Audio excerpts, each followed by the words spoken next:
City Clerk, would you call the roll? Alderman Brathwaite. Alderman Nguyen. Here. Alderman Wilson. Alderman Holmes. Here. Alderman Tindem. Alderman Revelle. Here. Alderman Rainey. Here. Alderman Miller. Here. Alderman Fisk. Here.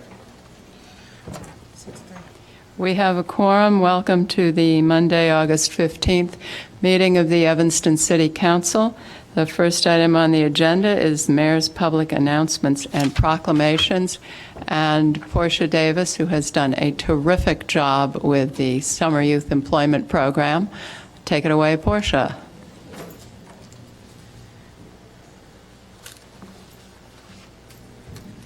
Good evening, everyone. Good evening. All right. In March 2016, over 680 youth attended the annual job fair held at Evanston Township High School. We are proud to say that we have employed over 550 Evanston youth throughout the summer, and will have employed at least 600 Evanston youth by summer's end. We are here today to recognize students who have gone above and beyond their requested duties by working diligently throughout the summer, giving their all. They represent today the City of Evanston's Administrative Services, Public Works, Parks and Recreation Department, as well as the Evanston Public Library, the Grover Farm, and the Salvation Army, to name a few. Some of our awardees, Lorianne Panay and Dominique Gully, began working months prior to the program. They committed to being a peer leader and mentor amongst their peer groups by receiving training from the Chicago School of Professional Psychology. These students gave up their Saturdays and commuted to downtown Chicago eagerly and received training on mental health and awareness, topics that range from social media and how to build and sustain healthy peer relationships to substance abuse and conflict resolution. These facilitators performed peer-led workshops reaching over 50 MSYEP students, allowing students to discuss, explore, and to educate themselves on mental health and awareness. Please join us as we celebrate 15 of the best summer youth who have worked this summer throughout the program and will be recognized for the following awards: Most Improved, Perfect Attendance, and Outstanding Service Award. We will begin by Before we begin, could I have a chance to add to what Portia said? What you're going to see today is the result of an absolutely marvelous summer youth employment program, but what you're going to see a year from now is going to be even better. I'd like to talk about the importance of 1,000 jobs. That's what we're aiming for. That is what, according to best practices, will have a tremendous impact on violence in Evanston, not because any of the students that we employ would participate in violence, but what it does is it makes the young people who are out on the streets, when I go out with Mr. Brown and outreach workers from 10 to 12 o'clock at night and talk with people who do not come to council meetings, what they all tell me universally when I say, what do you want? What can the city do to help you? They want jobs. So to have those young people out on the streets without resumes, without experience interviewing, is what is harming them and all of us. So if we can reach 1,000 and employ pretty much everyone who wants a job, every young person, the impact of a summer job for a teenager on earning power for the rest of their life is pretty fantastic. So what I'm hoping is that in a couple of years, every Evanston young person will have a resume, will have job interview experience, and will have work experience that will impress employers, and that I'm not going to be out from 10 o'clock till midnight asking people what they want, because they're going to have what they want. They're going to have jobs. So thank you, Portia, for doing a fabulous, fabulous piece of work this year, and thank you for what you're going to do next year, and the community is going to have to rally around Portia and help her to make sure that all the kids who don't think of themselves as employable, but truly are, get jobs next year. So I need the community, we all need the community to rally around this and to make sure we get even more kids applying for summer jobs next year, because Great America has them for us, and we can get 1,000 jobs easily. We just need the kids to we need all of you to talk about how fabulous it was to work this summer so that you inspire other young people to do it. That's all I have to say. Go ahead, Thank Portia. you. Thank you. All right, so we will continue, and we will begin with our Outstanding Service Award. And our first awardee will be Sharice Waite, whose mother will be here to accept her award. Ms. Harper will be accepting her award on behalf of Sharice, as she has gone away to University of Illinois at Champaign-Urbana. So she just sent away her first baby this weekend, so you can send it there. Deja King, Dominique Gully, Jesse Woolfolk, Kiara Warburton, Kimani Hewitt, Lorianne Panay, Matthew White,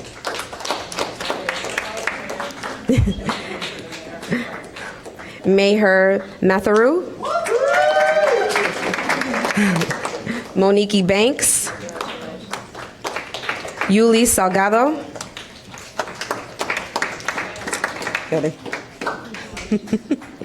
Nathan Gavalek, Aaliyah Rumbold Lamond, Jeremiah Brooks, and Niles Williams.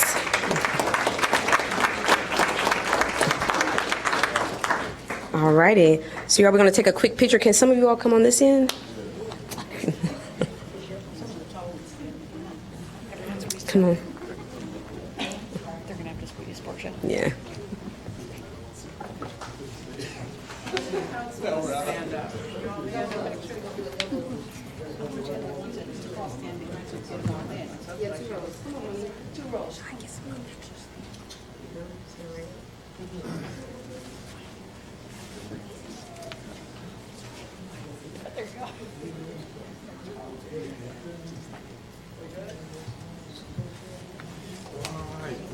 Get out of everybody's way. Portia, squeeze them in. Portia, you need to get in there. And you need to squeeze them in. Everyone needs to squeeze in a little more.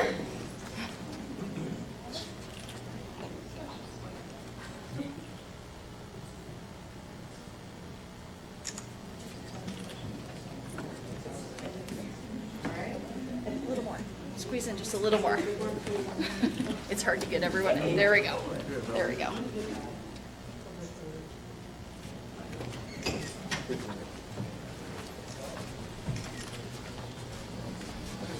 Wonderful job, Portia. Thank you all.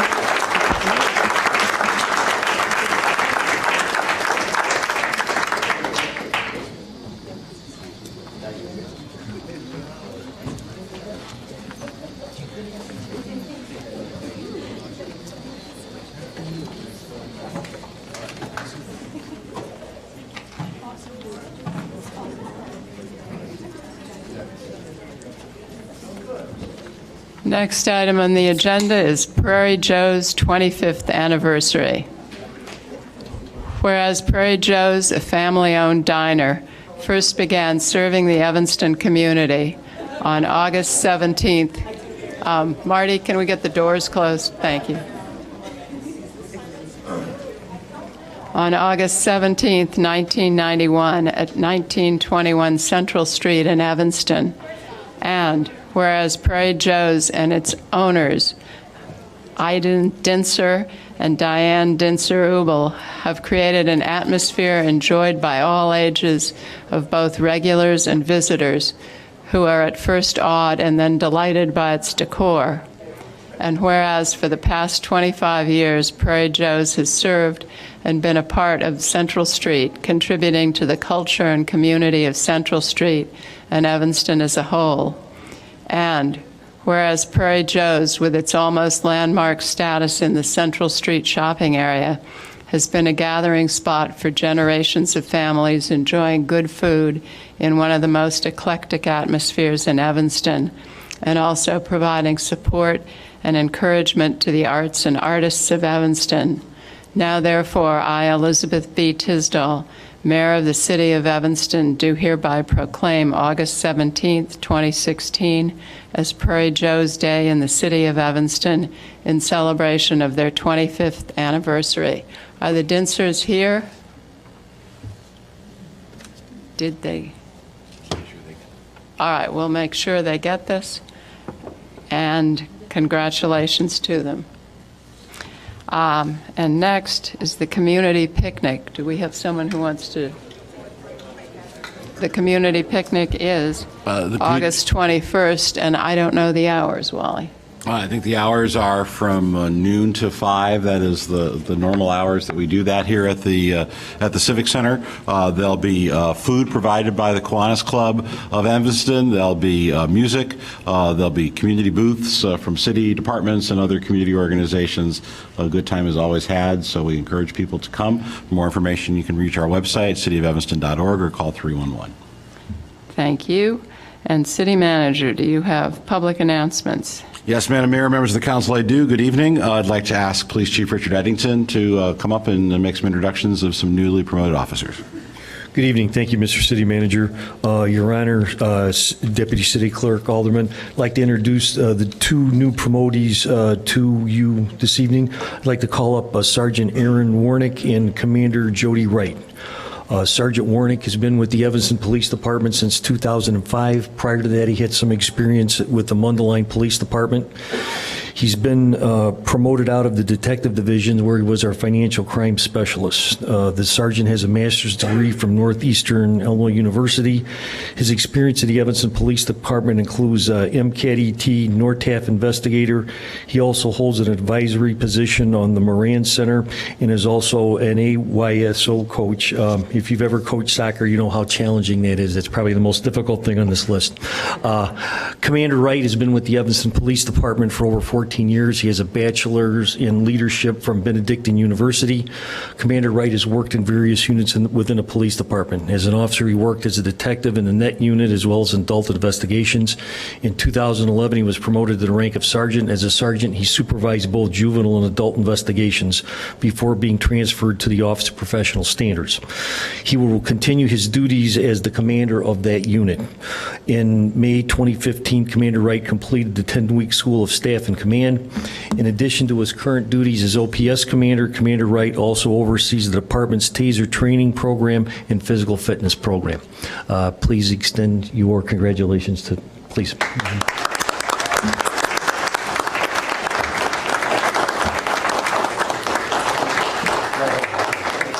Congratulations. Great going.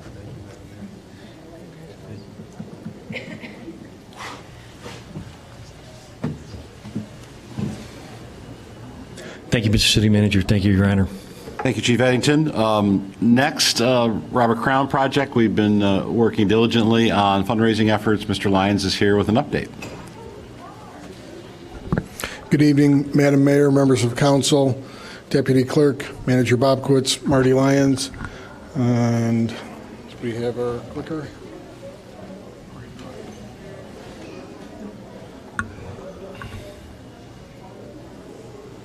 Tonight is just a brief update. We have been working diligently for the last several months on Robert Crown, and I'm going to jump from this. As you can see, what everyone always asks, the first question is fundraising. How are we doing with fundraising? So that is, the big number is 1.9 million, but broken down, what we have is pledges and gifts at $935,000, and then a matching amount from a large donor of the same amount. So what does that mean? A lot of folks would like us to have the funds yesterday, or at least last month at the latest.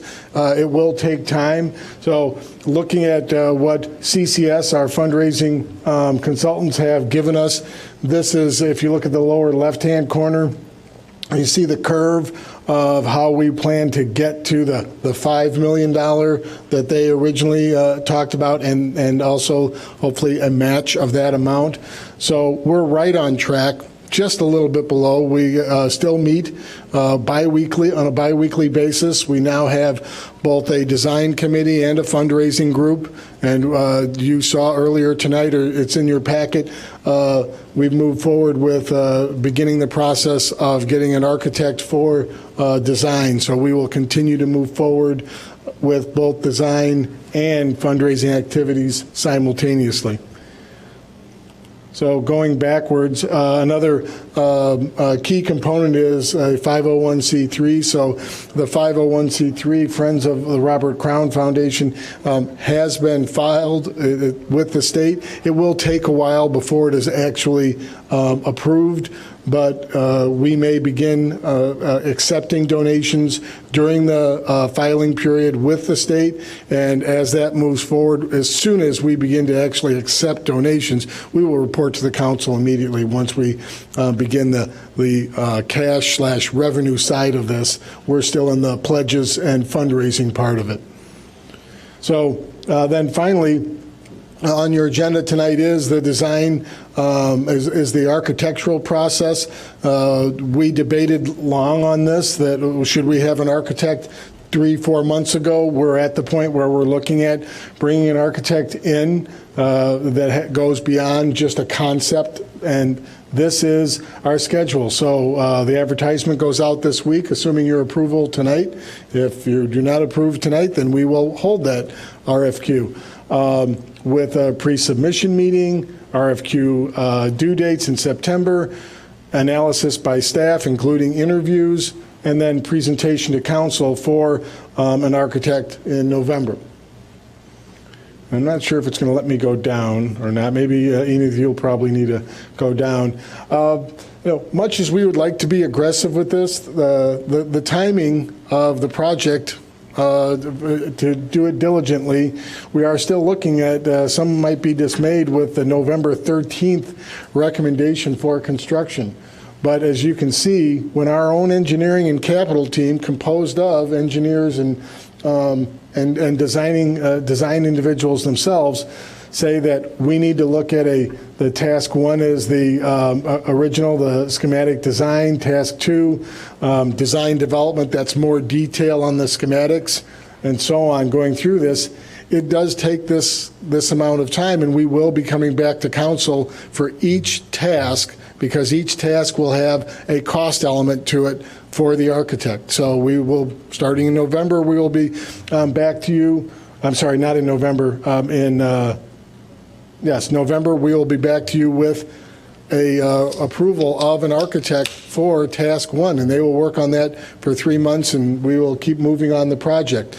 So want to call your attention to that schedule, and then go back to this, where you look at, through March, we're at what we hope would be 10 million. We have to go farther than that. So we will, that gives us then until November 2017 before we have shovel in the ground. It could be accelerated if our funding comes sooner. The schedule could change, but right now, this is what we see from an engineering perspective, and I'll go back to that schedule. So the project continues to move forward. We're very thankful to all those that have pledged donations already, and all of those that have stepped up on our funding committee. We have people from throughout the community. They're out there beating the bushes because the CFO cannot both levy a tax and ask for a donation. So I cannot do that, and I'm very thankful to all of the citizens of Evanston and business people of Evanston that have stepped up to continue to move this process along. Be happy to answer any questions. Thank you very much. Thank you. And then lastly, believe it or not, this is the last city council meeting prior to Labor Day. So Mr. Stonebeck is here to remind everyone regarding Labor Day trash and recycling pickups. Madam Mayor, council members, Deputy Clerk, and City Manager Bachwitz, Dave Stonebeck, Public Works Agency Director. I want to make an announcement about sanitation services during the week of Labor Day. There will be no trash, recycling, or yard waste collected on Monday, September 5th, Labor Day. For that week of September 5th through the 9th, everything will be picked up a day later, including the trash, recycling, and yard waste. The residential pickup on Thursday, as well recycling at residential units, and on Friday, the condo units will occur on that Friday. I also like to take the opportunity to announce that Evanston has launched a new service offering residents convenient text message or email reminders of the refuge, recycling, and yard waste collections. There are courtesy notices that are sent to the people that sign up at 6 p.m. the night before their collection, and reminds them that to put their containers out for pickup. And they can sign up for that by visiting the City of Evanston webpage, cityofevanston.org/refuge, or call the 311 number at 847-448-4311. Thank you. Thank you. That concludes my announcements. Thank you very much. City Clerk, do you have communications? No, not at this time, Madam Mayor. Thank you. Then that brings us to public comment. I am told that the owners of Prairie Joe's will be here at 8 because they're here. All right. Would you come and receive your proclamation, please? I'm not going to read it a second time, but I apologize. You apparently weren't told the right time to come.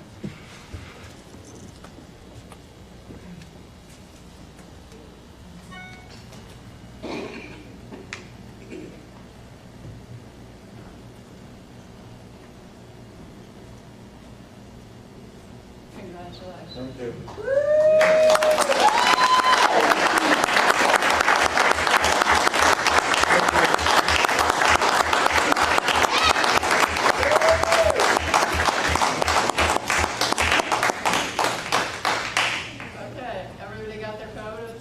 All right. Thank you very much. Congratulations.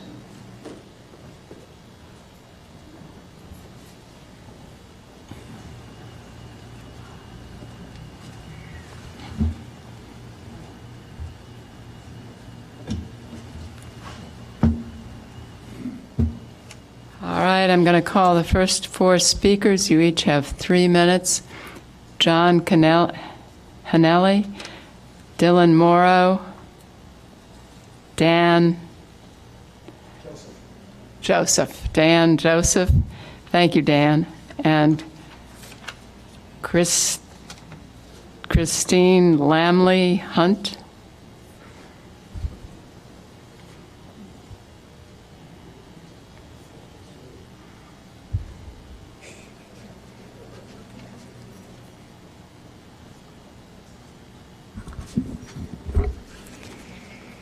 Thank you, City of Evanston, for making the Dodge bike path a safer bike path for my family to ride on, to play it against sports, and Valley Produce.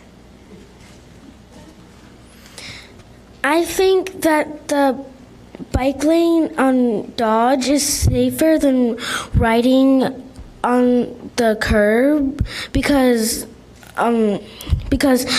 cars go faster than bikes, and if cars aren't looking, they might get run over. I think the bike lane is safer than the street than riding in the street, because if you Thank you very much. That was terrific.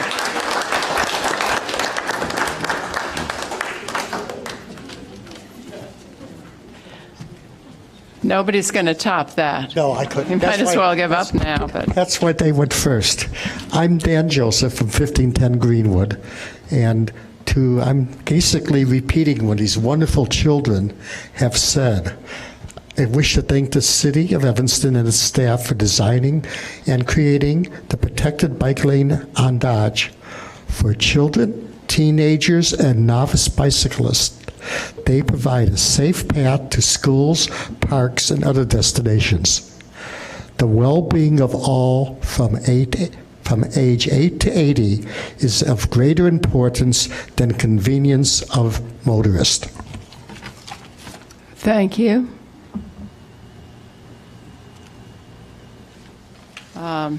Nancy Streenan.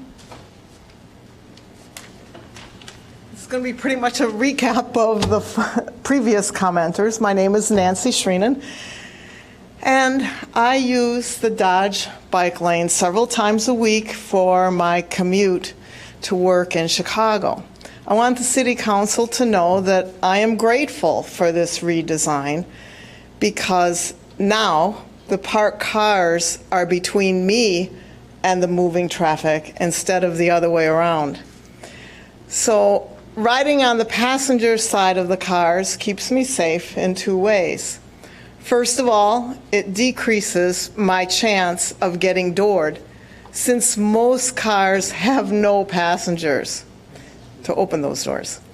And then if I do get doored by the stray passenger, I'm only thrown onto a parkway or a sidewalk, which is way better than being thrown in front of oncoming traffic. So because of this, anyone who tells you that the Dodge bike lane redesign is a problem, they're basically telling you that they prefer, or that their perceived convenience is more important than my safety. And that's all. Thank you. Thank you. Next is Junad Rizki, Alex Block, and Kelly McCabe.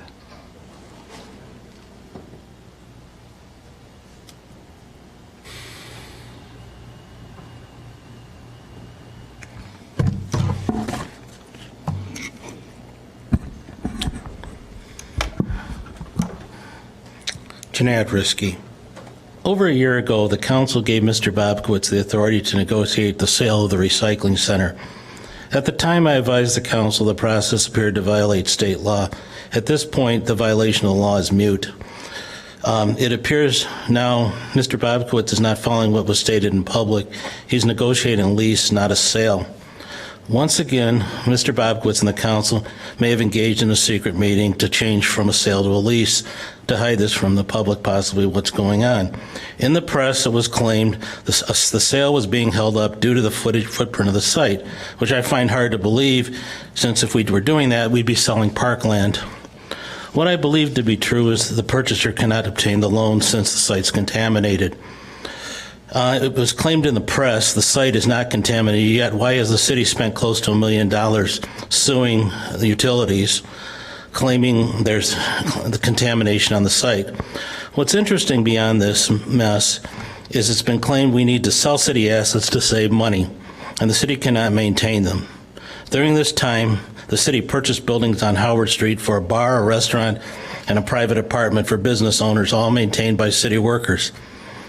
A patio was even built with city workers. So once again, we know that we also know the city's claim that it can't maintain city assets has backfired, since potential donors to Robert Crown didn't want to give money because they believe the city couldn't maintain assets.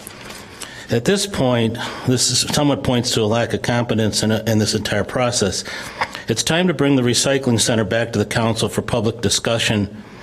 Even the most financially inept should understand that this asset is well worth over $4 million.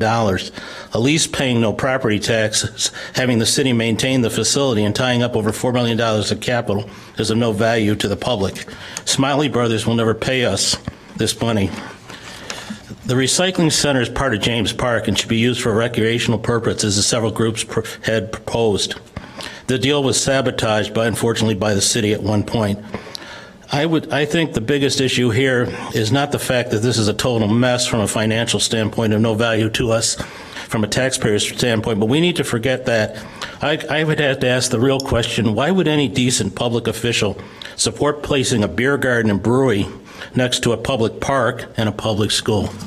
Thank you. Thank you.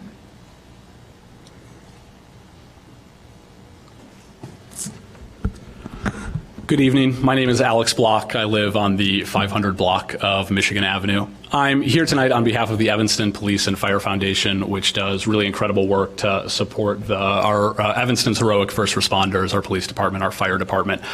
For example, one of the things that EPFF recently did was, and continues to do, is they support the Fire Explorers program, which teaches 14 to 21-year-olds how to save lives and fight fires. On August 22nd, EPFF is holding our all-day golf extravaganza. That is a Monday, so if somehow you have a Monday off, please consider signing up at epff.org to come support our fire department and our police department. And if, like most of us, you do not have Monday off, come to the after party, which starts at 6 for $20. There's food from that little Mexican cafe, which will be there, and it should be a really, really fun time to support an important cause, especially in this political climate when developing relationships between our police and our fire and the community is so important. That's epff.org, or you can call Jim Gordon at 773-307-3455. We really hope to see some of our honorable elected officials there and lots of folks from the public. So thank you very much. Have a good evening. Thank you. Hello, good evening. My name is Kelly McCabe. This is my first city council meeting, and I have not really prepared a lot of notes, but what I wanted to just speak a little bit about was the Robert Crown Center renovation construction project. I'm not quite sure what to call it, because I want you all to know I live on the corner of Dodge and Lee. My family bought our first house about 2 years ago, right before my son was born.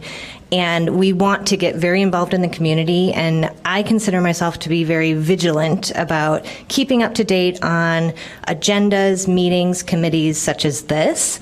However, I feel very uninformed and very left out of this process.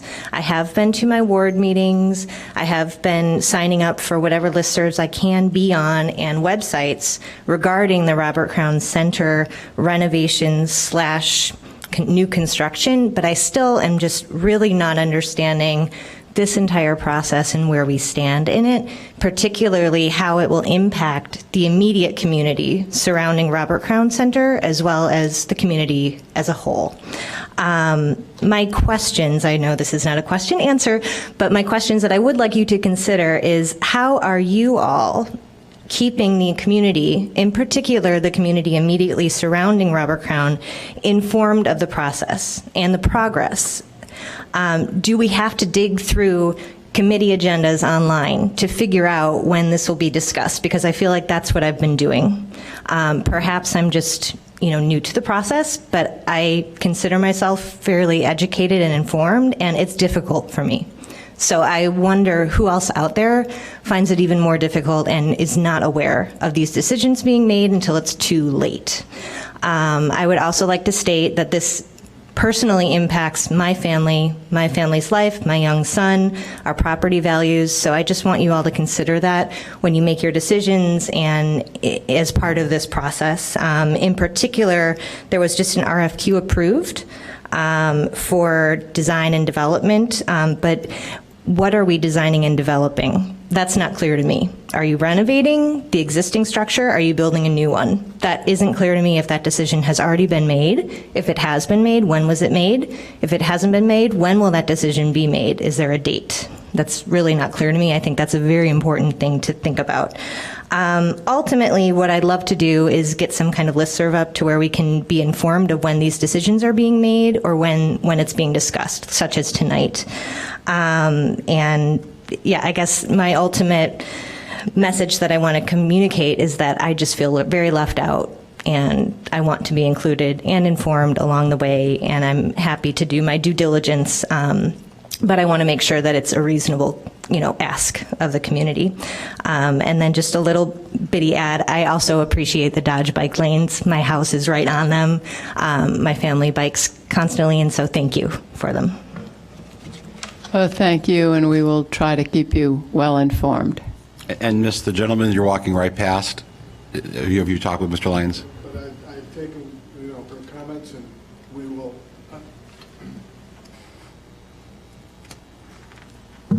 members of council, Marty Lyons, I am responsible for the Crown renovation / reconstruction project that is still well put. We have been in the quiet phase of fundraising, and that's, I know, a little perplexing to some. So there's been a lot of homework behind the scenes, and going forward, we will have a lot more communications as we move forward to a public portion of fundraising, as well as what we talked about tonight, where we bring an architect in, because an architect will have public involvement. We will not just take the views of staff on what will make a good Crown Center. So there will be a lot more public involvement, and the listserv will be a part of that. So I appreciate the suggestion. So thank you, Ms. McCabe, for coming. It's very helpful.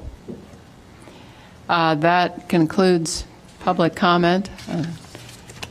And next, special orders of business. City Manager. Yes, Madam Mayor, members of the council, we are approaching the 2017 budget process. We have for your consideration SP1, the 2017 budget calendar. Mrs. King, the budget manager, is here somewhere, I believe, and was going to walk through this with you. The calendar, I think, is largely what you've come to expect to see from us in previous years. Mrs. King, would you like to give just a brief overview of walk us through the calendar? Sure. So basically, we are beginning the process immediately with staff kind of putting together initial baseline ideas for what we're going to propose. We plan to get you a proposed budget on October 7th, and from there we have a series of community meetings scheduled as listed on your pamphlet,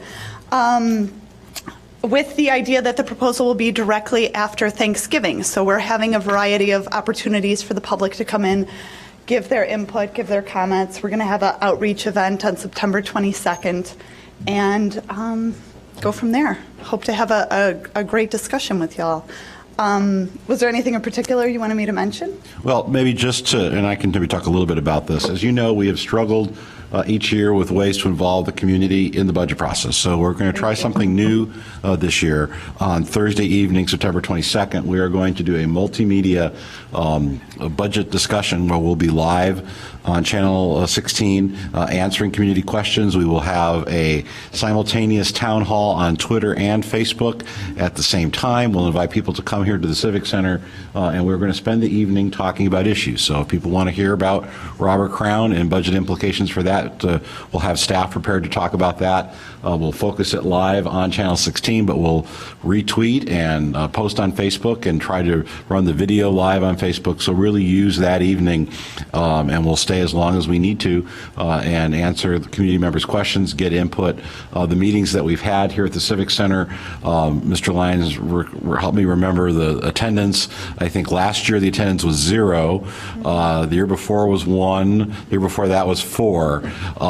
So when Mr. Risky doesn't even show, we know that we perhaps need to think about something different. So we hope that this meeting on the 22nd will be something new. Will involve more people in the community. You won't have to come to the Civic Center to participate. You can use the government access channel, social media. So that'll be our opportunity, and we'll publicize that widely after the Labor Day holidays and once people are back from their summer events. So we're excited about that. Otherwise, I think the schedule is pretty much as we have done. I know Alderman Revelle has indicated that she's has a Monday during November that you're going to be off, so I think this schedule reflects your schedule, so we'll have, to the best of our knowledge, a full council through these discussions. Alderman Rainey. May people come to the event if they don't Absolutely. feel comfortable being online with it? Absolutely. So if people want to ask questions, we'll do that. In the past, we've done sort of a longer presentation and then had questions at the end. This really will be just questions. And we'll have staff ready. Mr. Lyons and I did this probably in 2010 or 2011 on a Sunday evening where we took questions on the budget on public access television. So it's a little bit of that, but I think Mayor Tisdall has had luck with her Twitter town halls and her Facebook town halls. So we're going to use, I think, all of those processes and see what we can get. That's the one Thursday in the month of September on the city calendar that's pretty free. So hopefully we'll be able to, haven't compared it to the World Series schedule yet, so we're going to need to do that and make sure that there's not a Cubs game that we're conflicting with. So we'll check that before we publish it, just to make sure that the Cubs' participation in the World Series doesn't impact this in any way. And as we will be talking about, depending on what the state does or does not do, we're working on contingency planning, and that might impact our budget calendar and our budget topics if the state moves on any of to remove any state shared revenues, then that will certainly color our budget discussion. So, Madam Mayor, unless Mrs. King, you have anything else to add? I think the only other thing that we were kind of hoping to talk about was if you had any changes to the city council thank you. Goals. Moving forward, we want to be sure and address the budget and really kind of focus it on what the city council sees as the top priorities for 2017. So we've included in your packet a list of the current goals and are open to discussing any changes or putting those off till a later time as you see appropriate. The council's had the same goals for the last few years. We anticipate that likely next year the council will go through a full new set of goal setting. We're also going to come back to you on the 12th and talk about a new initiative, which hopefully will be helpful with goal setting that we're going to be working on this fall. So, Madam Mayor, maybe we'll take that issue first. If the council's comfortable with the goals, we'll leave them as is for next year. Does anyone have any problem? Alderman Holmes? No, I don't have any problems with going forward. I know we have the services for at-risk families, but I just wonder if we shouldn't add violence in here somewhere, that we ought to have some more emphasis on violence for this coming up year. Sure. That would be the only thing I would want to add. So in addition to services for at-risk families? Mm-hmm. Certainly. Yeah, I think they're different. They are different, and I mean, a lot of times it comes under that, but Yeah. I think it's I think they're different. Thank you. Anyone else? All right, so Madam Mayor, we'll go ahead and we'll add that as a goal.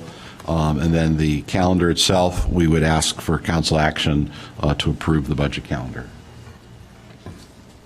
All right. So should we? Anyone like to make a motion? Yes, please. I move we approve the calendar for the budget for the fall of 2016. Second. Been moved and seconded to approve the calendar. All in favor, say aye. Aye. Opposed? The ayes have it. And again, all kidding aside, once there, No, and it's for the meetings are 2016. and all kidding aside, once there is a baseball schedule, we will check. And I have checked the presidential debate schedule, and there will be one conflict. The very first presidential debate is at the same time as the city council meeting on the 26th of September. So we'll try to be mindful of that. I'm sure our TV ratings will be better than that, but we'll be mindful of that as scheduling as well.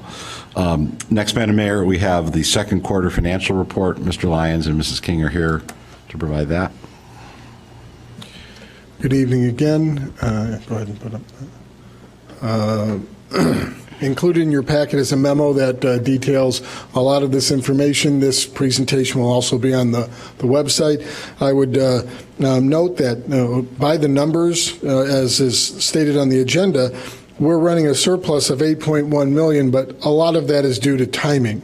We have we had three payrolls in July. We will have another 3 payrolls in December. First time that's happened in a very long time. They're usually 6 months apart.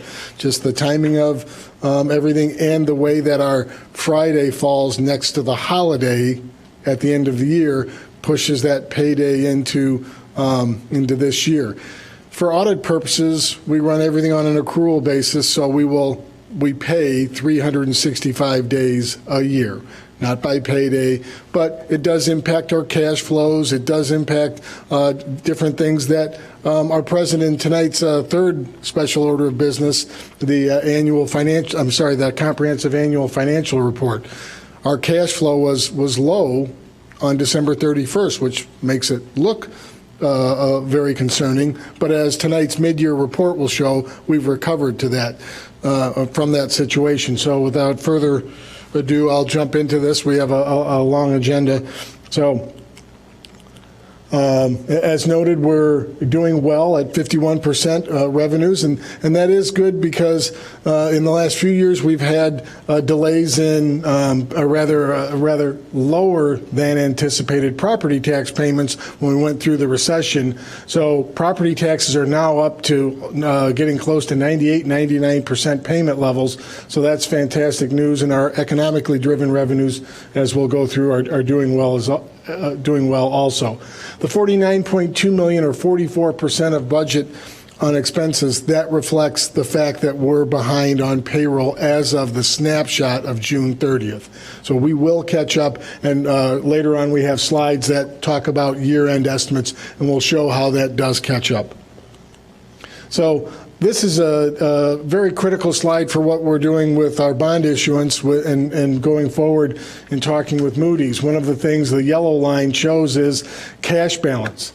So thanks to the final receipt of the building permits and our other stable revenues, our cash balance is now $5 million higher than it was last year at this time.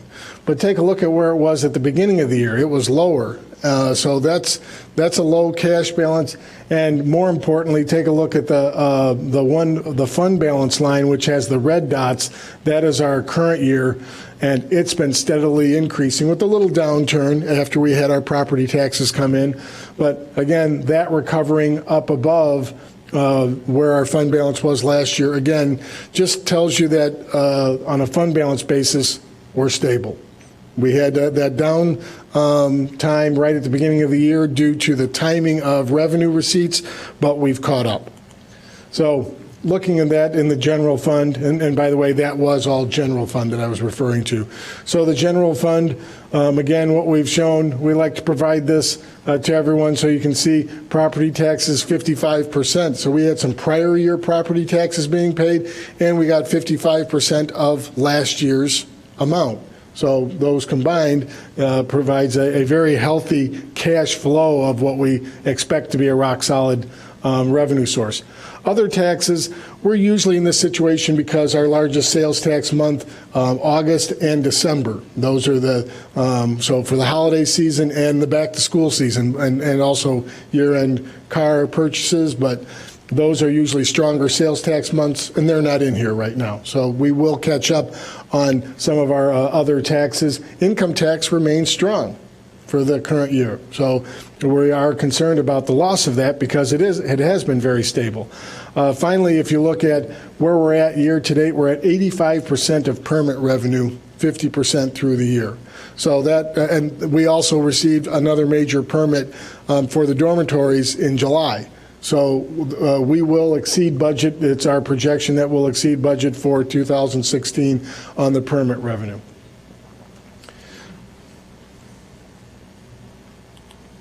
So on a department by department basis, what you should note is where we're at currently in the 2016 budget. This does include police and fire pension expenses being in those budgets now. So that's why you see that $111.7 million total budget.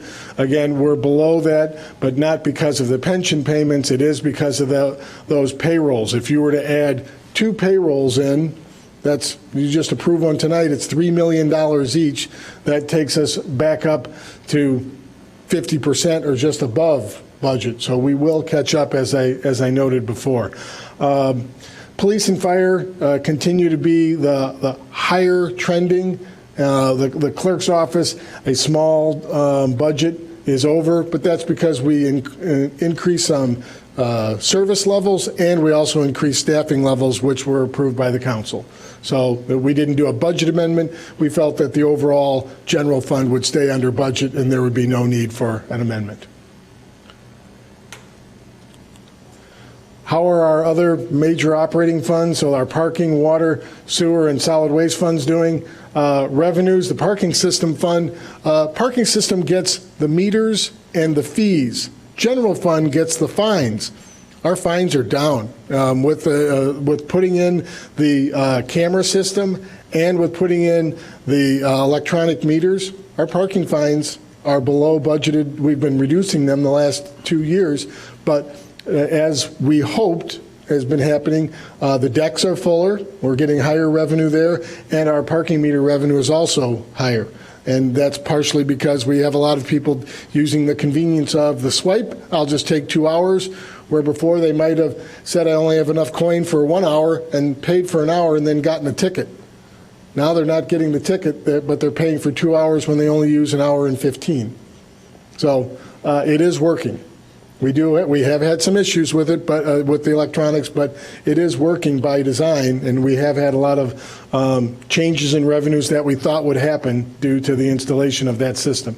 The water fund on the expense side, the parking fund is way low at this point because we have the major bond payment for the Sherman Avenue deck and depreciation expenses done at year end. So that's $6 million worth of expenses that haven't shown up. And when we go into the capital projects discussion, there's also capital expenses. Same thing goes with the water fund. The $37.7 million revenue budget included $20 million for the Clearwell in revenues. We will not do the Clearwell this year, so we will stay under budget.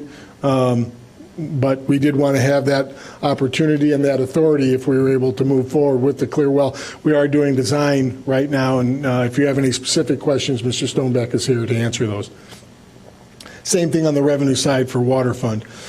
Without that same level of capital, sewer fund doesn't have that. So you can see the sewer fund is chugging along as it should. We don't really have all the summer months in. You've only got June 30th, so the billings for the summer are not in there yet. So the sewer fund, unfortunately, will catch up, but revenues are outpacing expenses year to date.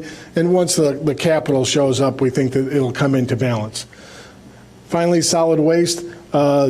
This is really, while it's an enterprise fund, it doesn't have any capital characteristics. It's all operating, and it is running at a slight surplus like it's been doing since we put it in place. So it continues to slowly eat away at that negative fund balance that we started it with.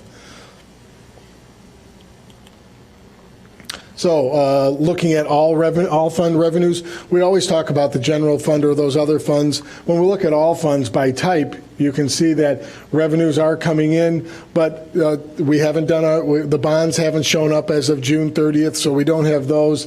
And that in and of itself will be the $14 million plus the refunding. So that will show up as revenues in here, the refunding of the 2006 bonds, and they're not there yet. So, just a snapshot, still we're at 41.6. That's not alarming. We're not below budget in our revenues overall. It's just a timing issue.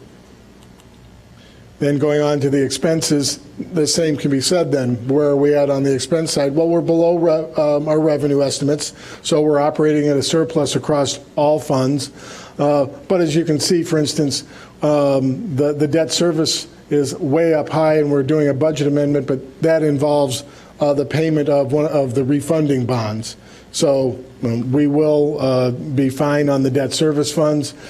And let's see if there's anything specific. The capital, as will be noted later, we have spent a lot more. We just haven't been billed for it yet.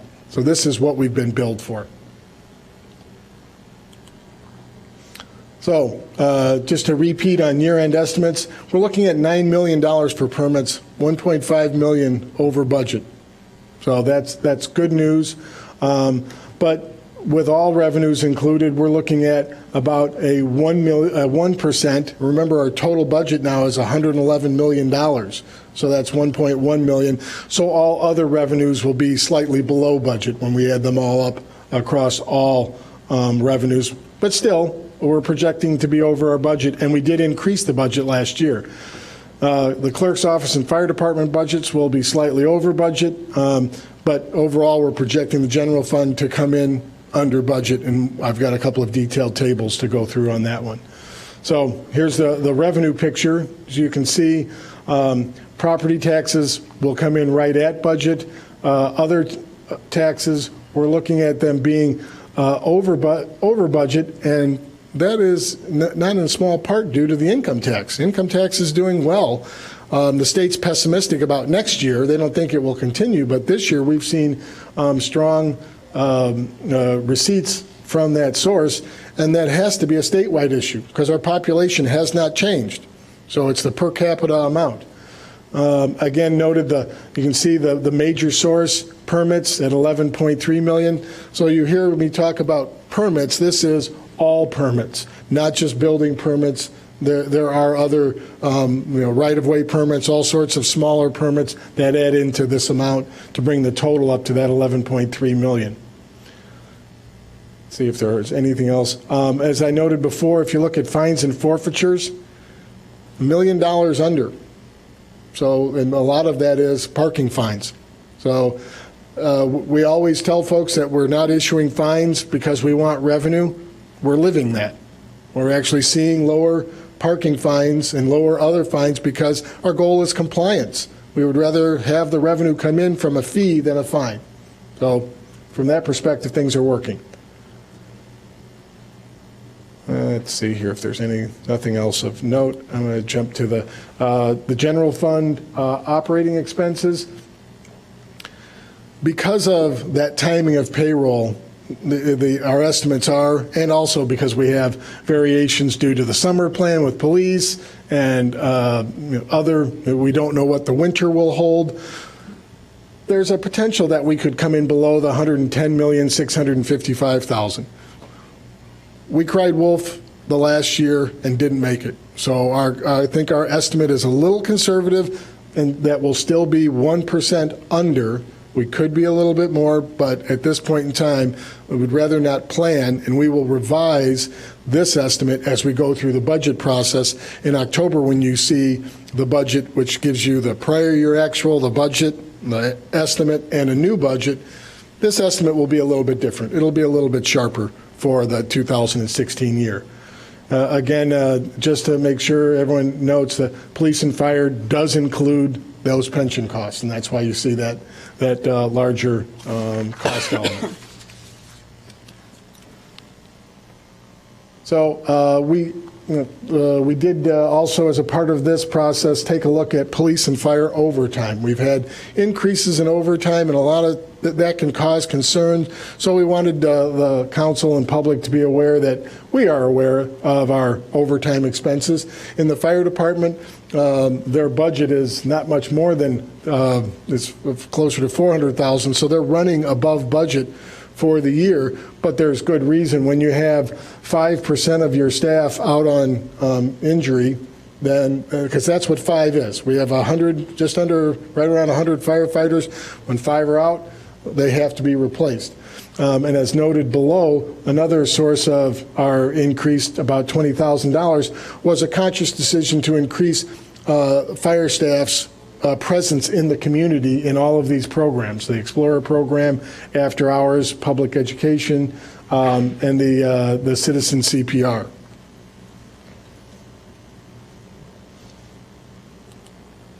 Police, we have the increase in shift.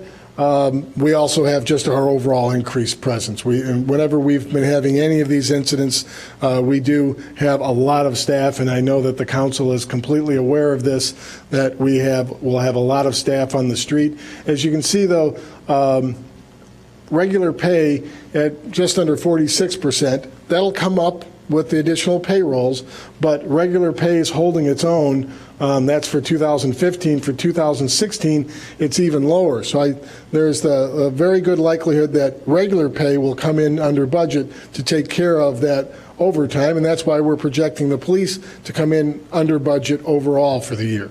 That we're having an increased use of OT, but a lot of that has to do with we've had vacancies, we have folks out on injury, and so we are covering the shifts via overtime.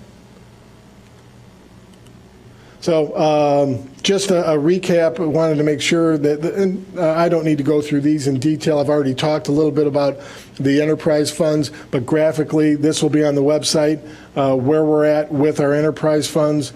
Again, I would call your attention to the water fund that we do plan on spending $33 million of the $41 million in capital. Now, that doesn't include the Clearwell, but for us, so often at this point in time, we didn't even, in the last 2 to 3 years, we weren't even projecting to be spending 2/3 of the capital because we didn't get to it. We were going to get to more than 2/3 of the capital, closer to 3/4 of the capital will be spent this year, and then the rest will be allocated into next year.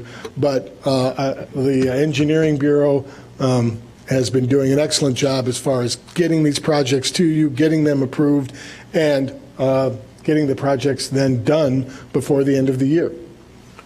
Again, when you see your monthly report, it'll lag behind because we haven't paid everybody yet, but a lot of the work has been done. And I'm just going to jump to those. So projects not under contract. The Clearwell, Robert Crown Engineering, we're engineering architectural services are synonymous, so we will be moving forward on that. Fleetwood HVAC project is coming, but is not there yet. But that's a very short list. If you take the Clearwell out of there and compare that list to years past, that's a very short list of projects not being done compared to those that are going to get done this year. Projects that are being done. The one that is still, we won't get to it completely, Fountain Square at the bottom, but we are moving forward with that, whereas Emerson Ridge Green Bay will be completed by year end.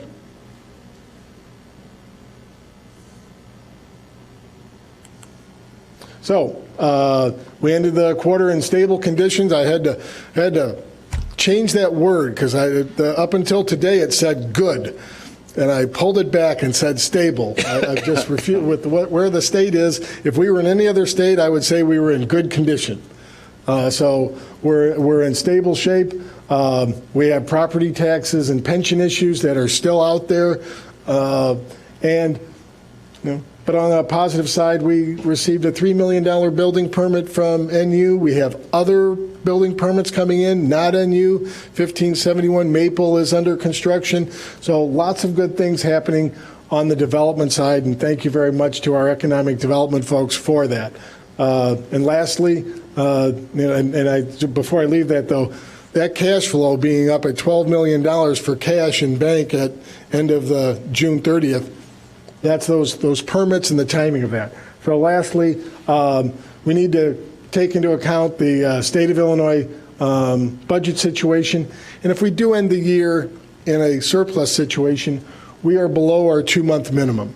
So in years past, we have looked at, well, if we could we move some money at year end out to other funds? That's going to be a little bit more difficult this year. But again, if we get a better handle on expenses and they stay low, then we will look at that. But we, per requests and recommendations from Moody's and Fitch, we need to rebuild our general fund balance, and we have an opportunity this year to do it, given where we're at 6 months through the year.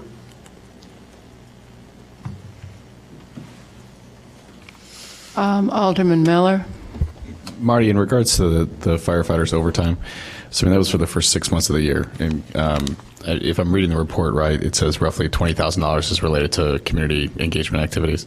So I mean, we're looking at potentially, again, $280,000 basically, and this is because of the injuries. Is that correct? And we do have a certain amount of built-in. If we staffed to avoid overtime, it would only increase our pensions, and it would increase other costs even further. So a certain amount of overtime, anywhere between 5 and 10% of your total payroll, is fine because things will happen. So we want to have that ability. No, I'm just wondering for the next 6 months. So you filled one of the vacant positions you had. I mean, are we going to face another potentially $300,000 in overtime? No, we think it will be less. Okay. Can you estimate? I mean, you don't know what's going to go on with the other position you're saying, but I do believe we're going to be south of $200,000 for the remainder of the year. We have not everyone will stay sick or injured for the whole year, but some of the injuries could end up being pensionable. But those take a year to go through that process. So we can have employees out for an entire year in this situation, causing overtime before I can even get to pension based on both state law and contract. And Alderman, we're tracking by individual employee. So, we've talked with fire management about each individual case, so we're modeling really month to month at this point per employee. No, I'm just want to make sure that we have a plan to cut this down. And I understand, there's in any organization with multiple employees, there's turnover issues in a sense, with budgeting in terms of you're not going to always have what you explained.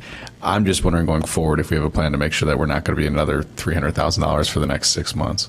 Well, I think the critical thing is to determine the appropriate amount of overtime and make sure that the department then manages to it.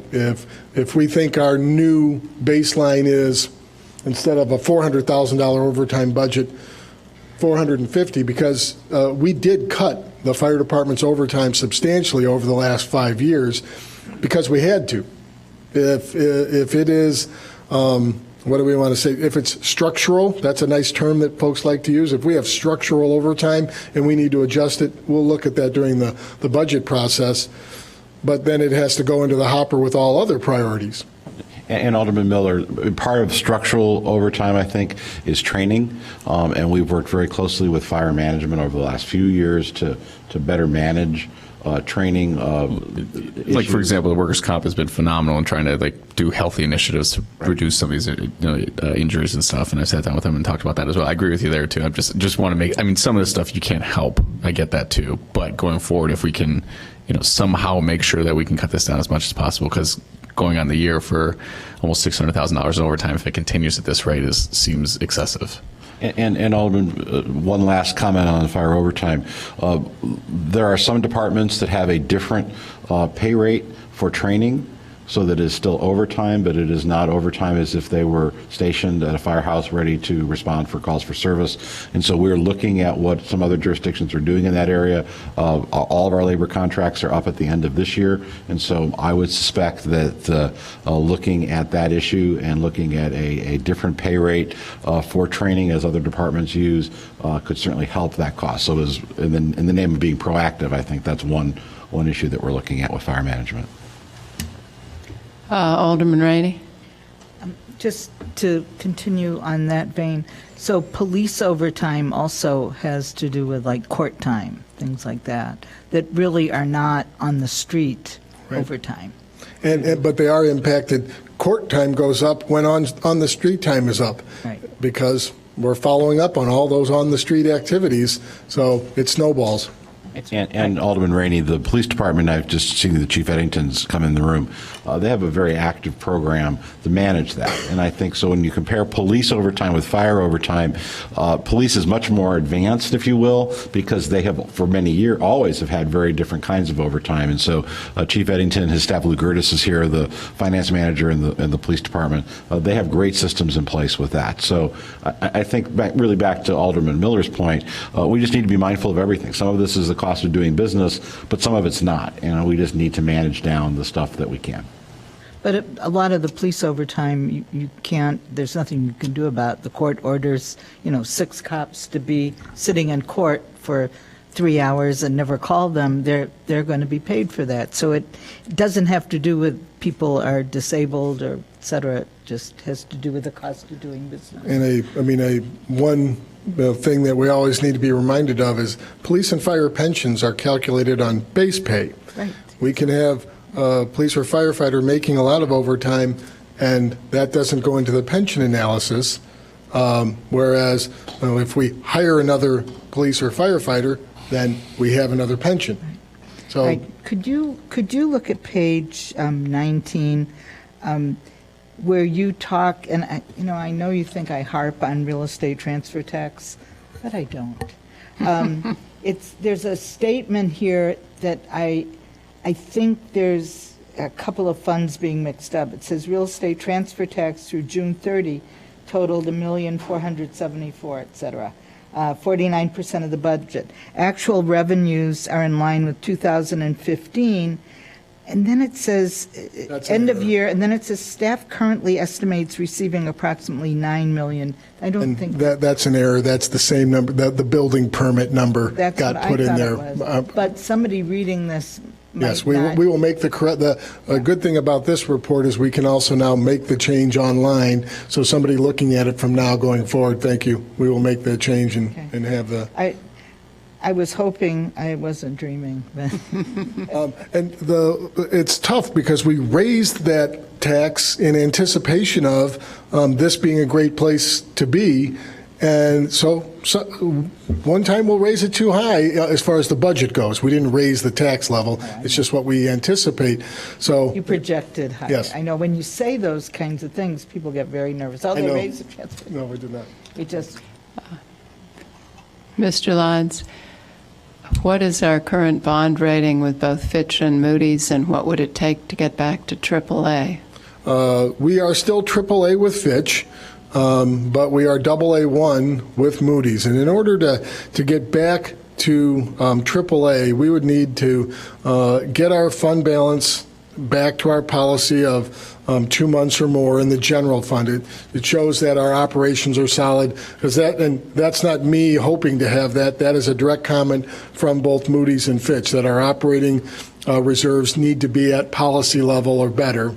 Then the second part is to make headway on our police and fire pension debt.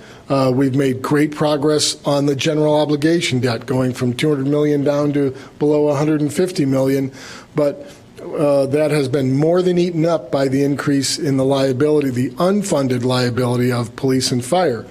And that's not because we incurred more liability.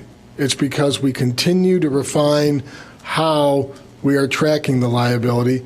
And we also, when we've said 1 year we can make 7.5% interest, and now we can only make 6.5%, that gets projected out 30 years, and that creates a larger unfunded liability. The total amount we owed didn't change. Our ability to pay it did.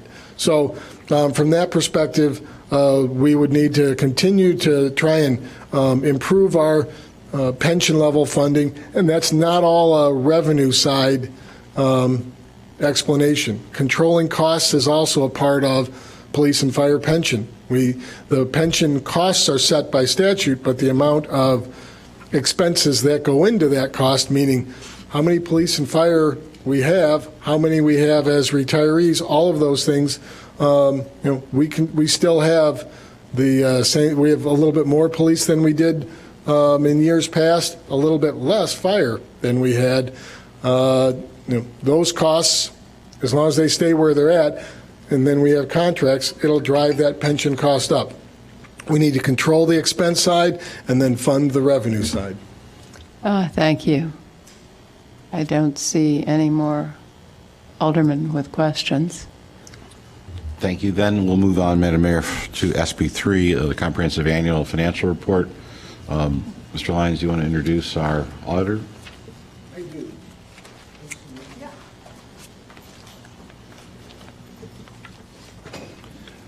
Madam Mayor, one of the, and members of council, one of the major changes that's been happening with auditing, especially with the change in the economy and reporting, was that auditors need to continue to do a great job of talking to the council directly instead of listening to your CFO give financial reports. Tonight, Mr. Dan Berg, partner with the Sikich LLP, I always want to say the Sikich Group,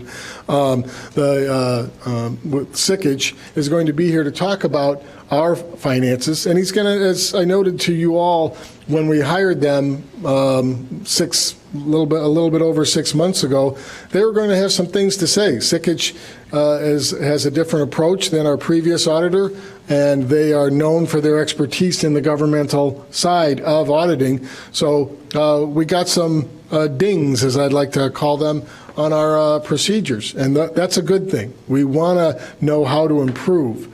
He's also going to talk a little bit about where we stand, as the mayor has talked about our pension liabilities and some of the changes. So without further ado, I'll let Mr. Berg talk directly to the governing board.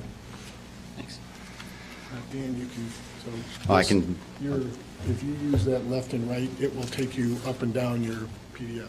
Thank you. Thank you for having me. It's a pleasure to present our audit to the City Council, and I would encourage you to ask any questions that you may have along the lines. Because of the length of the document and the complexities of implementing the new Government Accounting Standards Board Statements number 68 and 71 as it impacted your police, fire, and IMRF pension funds, I thought it'd be easiest to excerpt a couple of the pages, print them out, highlight a few things, and hand them out rather than having you spin back and forth on your touchpads. I do want to report that the audit went pretty well.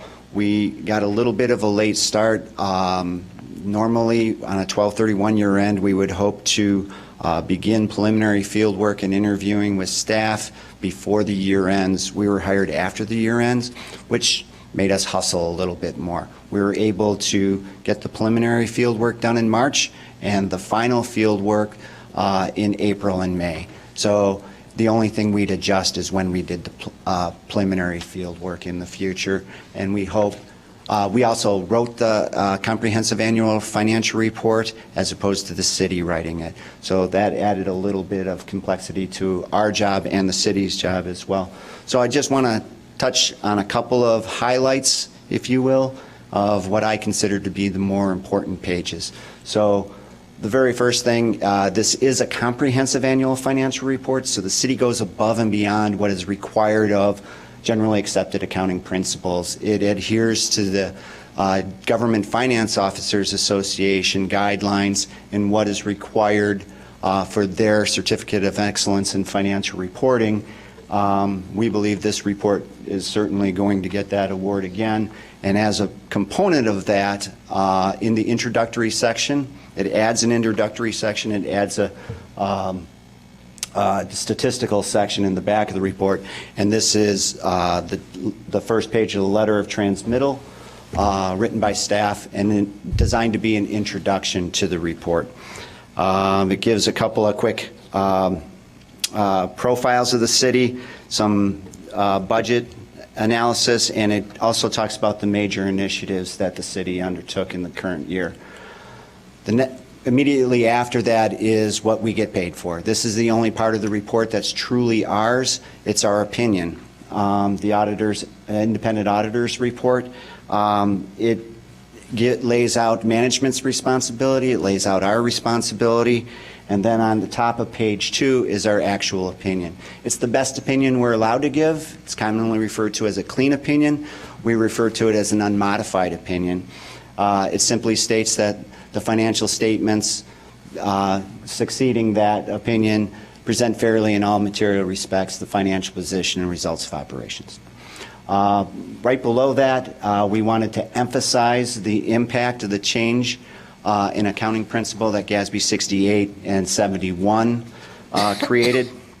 And so we added an additional paragraph to let people know. Immediately after our opinion is management discussion and analysis. I always encourage readers, if you read nothing else, focus on this. It's written by staff. It is the only part of the report that's truly comparative, comparing 2015 to 2014, and it allows staff to explain what changed. So that appears immediately after our opinion. Here's the page. I threw this in. Oftentimes we don't have a page for restatements of beginning equity. This year, due to GASB 68, due to GASB 71, we changed how we present the pension funds. And the easiest way to explain it is, in the past we were always required to tell people if we're ahead of or behind in paying the mortgage payment, which is the pensions, if you can kind of use that analogy. Now we're required to put the whole mortgage on the books. This is the first year for that. This has been coming for a long time, so Fitch and Moody's have known about this forever. Those numbers have appeared in the financial statements for as long as I've been auditing, over 30 years, but they were not required to be put in the financial numbers themselves on the statement of net position. This statement requires that. So partway down the page, I don't know if I can go down a little bit. There's GASB 68. It's a $150 million retroactive decrease to equity. That was the number of the pension liabilities total, police, fire, and IMRF, that was required to be retroactively added. We also chose to use 2014 numbers for the police and fire. In other words, we used year-old actuarial information, and that was designed to prevent us from being late in delivering the results of the audit. Oftentimes, actuary and auditors, we have a little discussion about what the numbers and how they impact, and we thought that staff thought that by using 2014 numbers, that would lessen the chance of us delaying the report. In addition, GASB 71 talks about the timing of when the actuarial liability is recorded versus when the payments to reduce that liability incur. That's the $15 million number at the bottom of the page that actually increases fund balance. We also talked to the city before we became your auditors about two things. One was the property tax revenue recognition. The city used to be a 228, 229 year end and had traditionally used the 60-day rule, as it's commonly referred to. So you're allowed to pull into revenue 60 days after year end's worth of revenue. That sort of made sense when you're at 228, but now that you're at 1231, we have the ability to match your budget year with your tax levy year by saying that the 2014 levy will be your revenue for the 2015 report. We're not picking up that additional 60 days. We can show the users, the citizens, and anyone else that's interested that we are matching a budget and a tax levy year. They will always match from here on out. But that did reduce fund balance because those 60 days that were picked up was basically the first installment, or a big part of the first installment of your Cook County property taxes. So that was about a $3 million hit to the governmental activities. We also changed the way the city recognizes its long-term loans. In its CDBG and home funds, et cetera, those long-term receivables were offset as an asset in fund balance.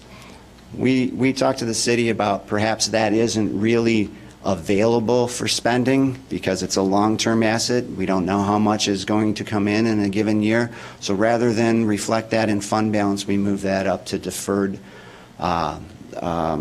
revenues, and so now your fund balance for those funds actually reflects what you're able to spend in those funds. And some of those funds, the vast majority of the assets are long-term receivables as opposed to cash, for example. So that's the changes that the city and SICIC went through in preparing the document. And I wanted to highlight those because they were so impactful.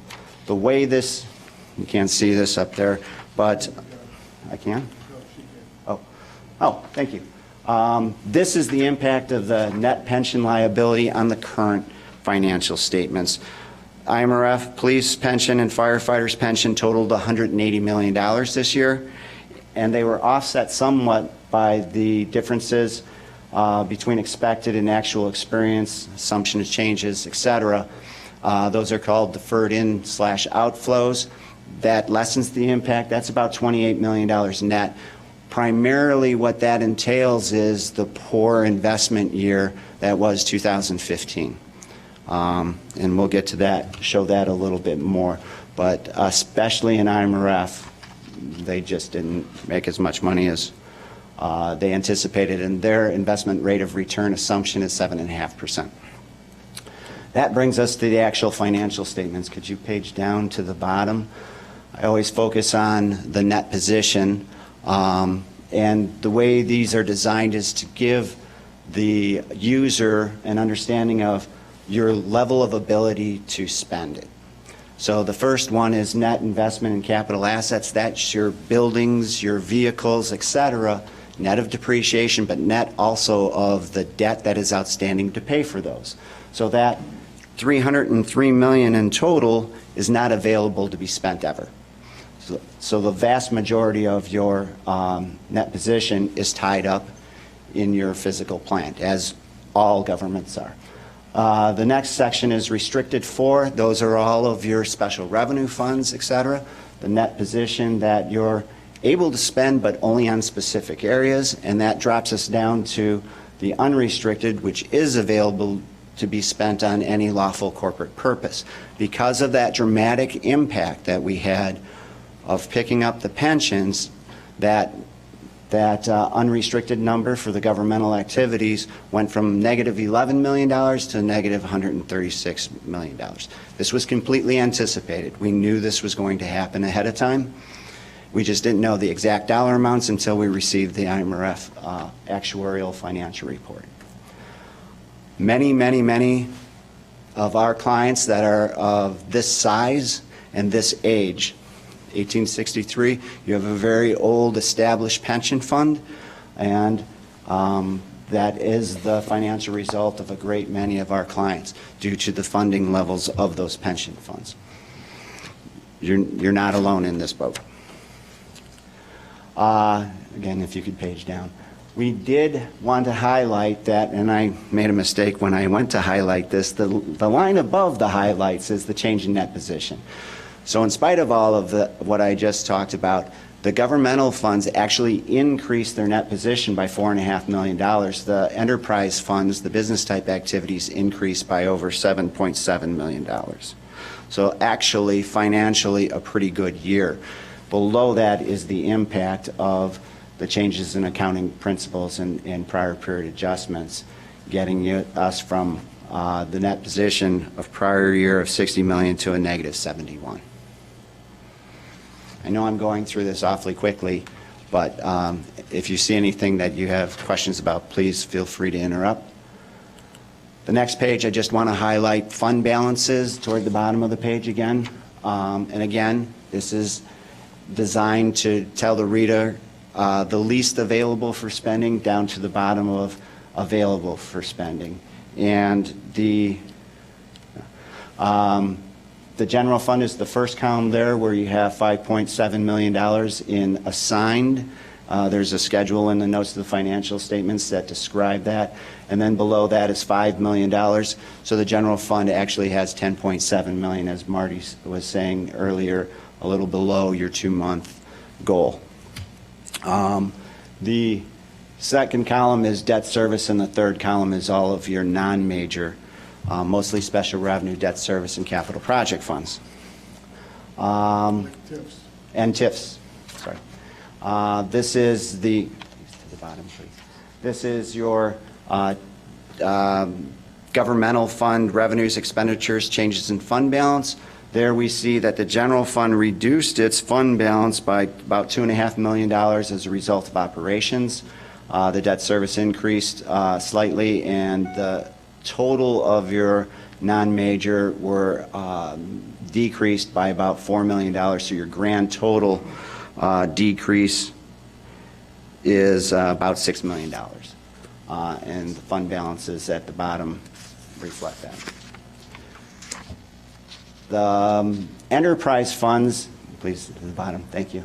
The enterprise funds actually enjoyed a pretty good year financially. Again, this is on a full accrual basis, so we're picking up a good deal of fixed asset activity, moving them from expenditures to assets. So that helped to create the $7 million profit in the water fund, the $5 million profit in the sewer fund. The solid waste fund reduced by $91 million, and at the bottom it has a negative financial position of $1.2 million. The motor vehicle parking system increased its fund balance by down a little bit farther, thank you, $374,000. Grand total of all the enterprise funds up $7.7 million. The internal service funds are the last column. That was very important. You actually increased those funds by $1.8 million, and now only the insurance fund has a slightly negative net position of $365,000.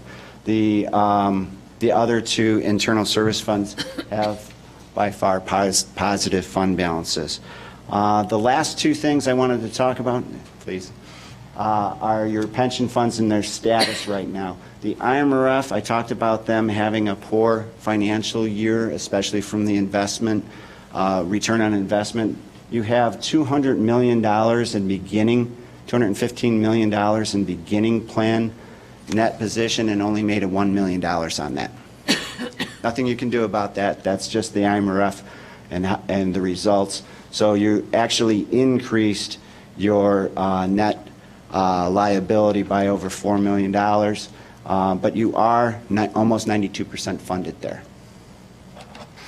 The police pension fund, again, we're using 2014 actuarial reports, and we're at 53% funded, and the fire pension report is at 47% funded.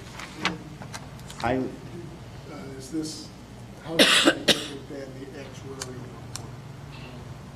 Accounting versus funding? You're talking funding or accounting? This is not funding. This is accounting. This is, I don't know if you can make that statement. sorry.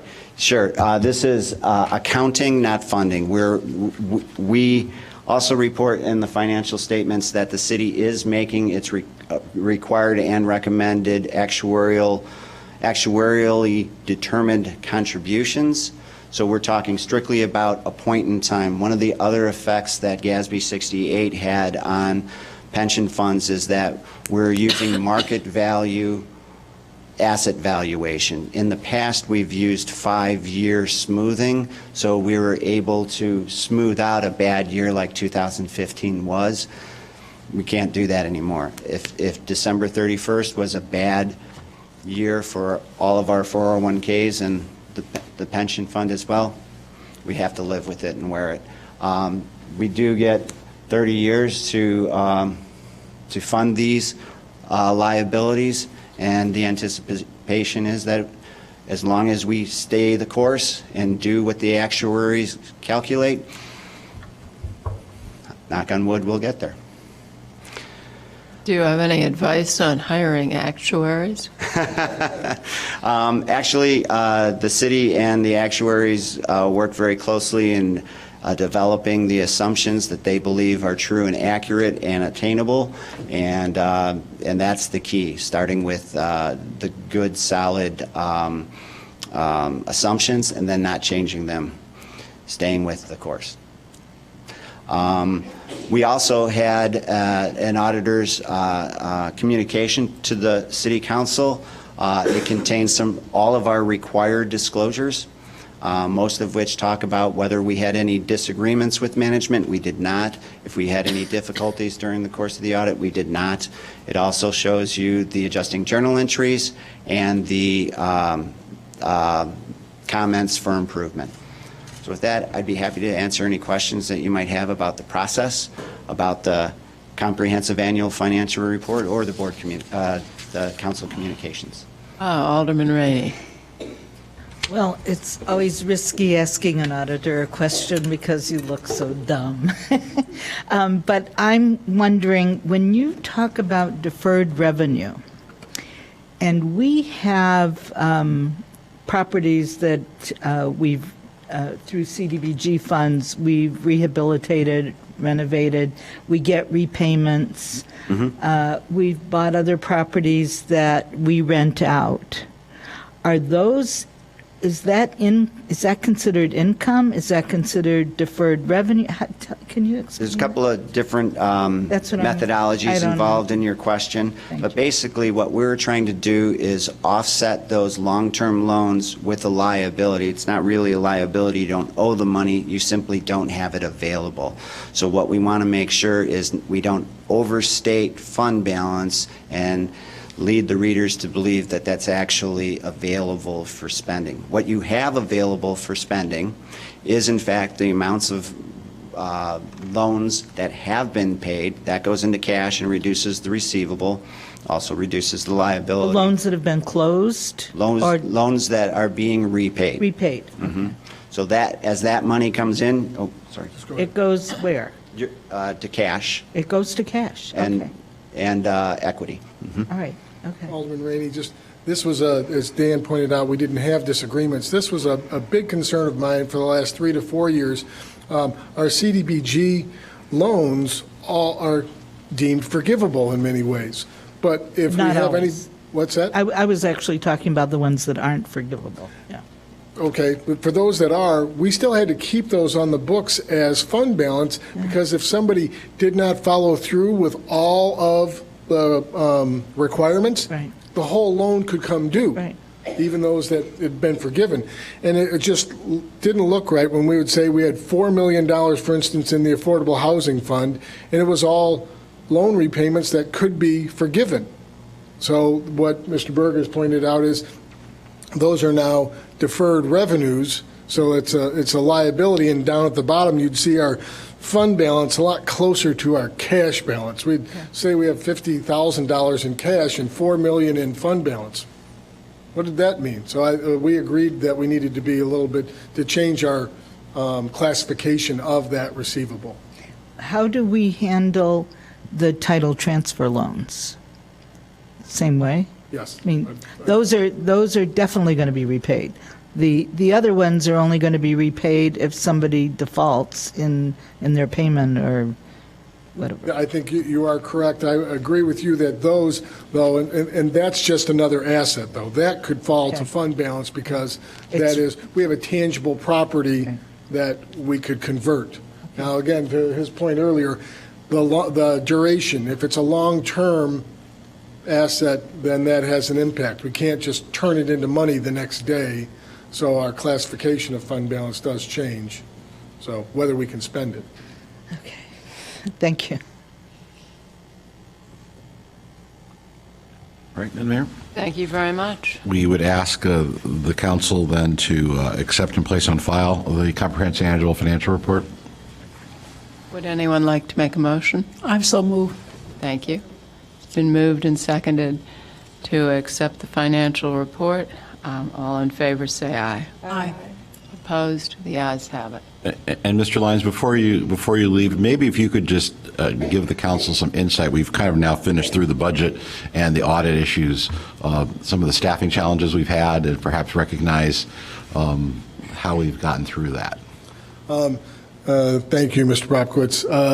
At the start of the year, we had some changes in the accounting department that we had 2 key staff positions that went vacant. One from a resignation that was, I would call it a change in life decision, but he was a critical staff member who knew our pensions inside and out, and he left.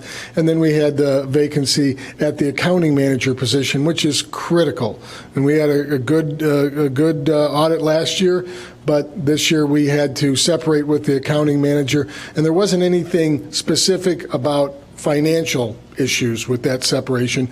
But what we found was we didn't have a lot of the audit work completed on what's called the prepared by clients. You have a huge set of work that is prepared by the clients that, as Mr. Berg noted, they'd like to see that when they come in initially, and we didn't have that. When we came to the council originally on approval, we did ask for them to do the report. We were very fortunate to have asked that for the auditors to do the report. In the years past, staff prepared the report. That was a sign of competence, but we were happy that we said, why don't you do the report for us? And that is just pulling the numbers together. It is not making entries and doing the actual work. So working with Sikich, and we had some other staff. Ashley King stepped up.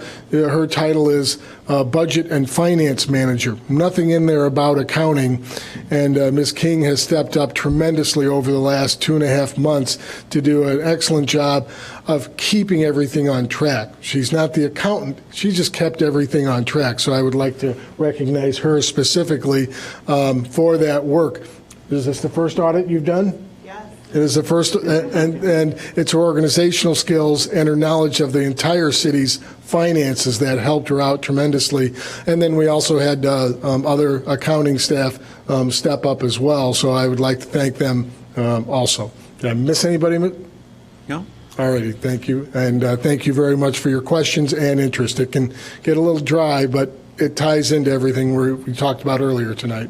Thank you. Alderman Rainey? Well, I don't think we've had a real intense presentation of the audit in a while, and I really appreciate that. Not that I understand everything, but I really appreciate it, and it clarifies certain things that you can go back and look at. What I was going to ask you about personnel is, do we still have contracted collector? No, we do not. And we're in the process of working through that with changing the accounting department to get rid of that position, but still improve collection. So that'll be a part of the 2017 budget where we talk about how we improve on our receivables, because it is an issue. We're approaching it from both technology and boots on the ground. You were a big user of the UO system. We are in the process of recreating it. Uh-oh. I'll have to relearn it. And I have to leave with this one comment that Mr. Berg noted that the water and sewer systems did operate at a profit. And that's I'm sorry, what was that again? That they operated at a profit. But what is critical... You need to say it about 100 more times to even it out. Just so the residents don't feel because that's one thing that a few folks are concerned about, but we take the profit and reinvest it in capital. And that's where it went. There's not more dollars sitting in the bank. So I think that was an important nugget that was just sitting out there, and I had to call everyone's attention to that. Thank you very much. Thank you. And lastly, Madam Mayor, there had been a request to continue the discussion on next steps for the Harley Clark property, and given that there is not a full council present, we're requesting that this item be continued to September 12th. And there's not a full council present because at least 2 aldermen are taking children to college, I believe. So Does that conclude? Yes, it does, Madam Mayor. All right, Alderman Rainey, could we have the Yes, ma'am. consent agenda, please? Yes, ma'am. Approval of the minutes of the council meeting July 25 is requested. The Administration Public Works Committee requests the following: that you approve City of Evanston payroll through the 24th of July, $3,033,665.25. The City of Evanston bills through August 16, $6,371,320.53. Credit card activity ending June 30, $206,683.86. We're asking that you authorize the manager to execute a contract for 2016 parking lot improvement project with A-Lamp Contractors in the amount of $991,458. Approval is requested to authorize the manager to execute a contract for 2016 alley paving project with A-Lamp Concrete Contractors in the amount of $101,231,874. We ask your approval for the manager to execute a contract with Stanley Consultants in the amount of $75,000 to provide engineering design services for Main Street Corridor Improvement Project between the west city limits and Dodge Avenue. Authorization is requested for a contract with Construction Consulting and Disbursement Services for washroom renovations at Greenwood Street and Lee Street beach houses in the amount of $207,000. The actual annual user charge for 2016 with the Metropolitan Water Reclamation District of Greater Chicago for disposal of sludge generated as part of the water treatment process. We're requesting payment of $224,560.52 with 2 quarterly payments of $81,624.86 between August and November of this year. We ask approval for a 3-year single-source contract with North Shore Towing. I understand this is being kept off the agenda. Madam Mayor? Yes, thank you. A37, continuing. A 1-year sole source agreement is requested with CDWG for purchase of New City email system from Google in the amount of $105,000. This is a 1-year agreement with 2 optional 1-year extensions. Staff recommends City Council authorization of a request for qualifications for the design services for the Robert Crown Community Center. The Robert Crown Community Center is tentatively scheduled to begin construction in 2017. This is for action.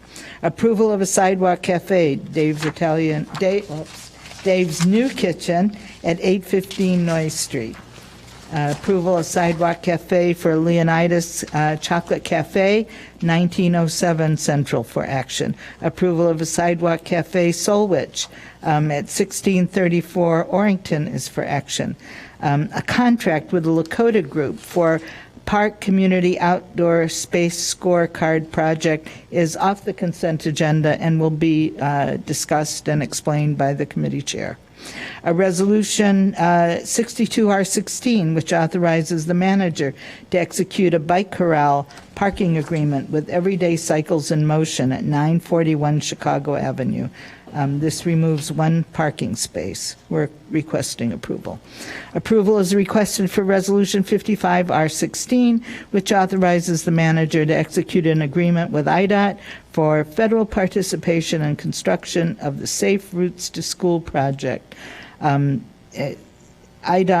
the federal amount being contributed is $110,000, 80% of the total cost. 88,000, well, let me get this straight. Total cost is $110,000. 80%, $88,000 will be paid by the grant, and the remaining $22,000 will be the city's share. Asking approval for Resolution 60R16 authorizes the manager to execute an agreement with Northwestern University for installation of Sheridan Road light fixtures. There's an initial one-time easement fee of $303,686.64 for the entire 25-year easement will be collected prior to the right-of-way permit being issued. Northwestern will pay for the lights. Resolution 58R16 amends the 2016 budget from 304 amending the city's 2016 budget from $304,949,806 to $306,336,901. The general fund will be amended from $111,607,196 to $111,840,614. The debt service fund, which is the second increase, is $16,279,452, will increase to $17,532,192. The budget will increase, the revenue budget will increase by $1,387,095. Resolution 64R16 is being, we're asking you to approve the lease of a one-bedroom apartment at the Service Center to Jonathan Schmidt. It's at 220 Asbury Avenue. And the lease will run from September 1, 2016 through March 31st, 2017. Ordinance 104-016, amending the wheel tax to provide for a discounted rate for seniors paying mid-year after July 1st. Ordinance 97-016 decreases the number of Class D licenses for Dash S, which is doing business as the Funky Monkey at 618 and a half Church. We're moving introduction and suspending Funky Monk. Same thing. We're asking for introduction, suspension of the rules, and action on this. That's what I'm moving. The same for 98-016, decreasing Class C1 licenses for 27 Live. They are no longer open and therefore not renewing their license. I move introduction, suspension of the rules, and action. They were at 1012 Church Street. Ordinance 99-016 decreases the number of C1 licenses for Bangers and Lace, doing business as Bangers and Lace. This is at 810 Grove. They're going to downgrade their license to a Class C. Ordinance 100-016 increases the number of Class C licenses for Bangers and Lace at 810 Grove. That'll increase the number of licenses to 25. Ordinance 105-016 decreases Class D licenses for Addison Abeba. They were at 1322 Chicago Avenue. They are permanently closed, not renewing a license for introduction, suspension of the rules, and action. Ordinance 106-016 decreases the number of D licenses for 800 Degrees Evanston. They were at 812 Church Street, reduces the number of licenses to 54 for introduction, suspension of the rules, and action. Ordinance 62-016 authorizes the manager to execute a 5-year lease agreement with 860 Chicago Avenue for the city newsstand.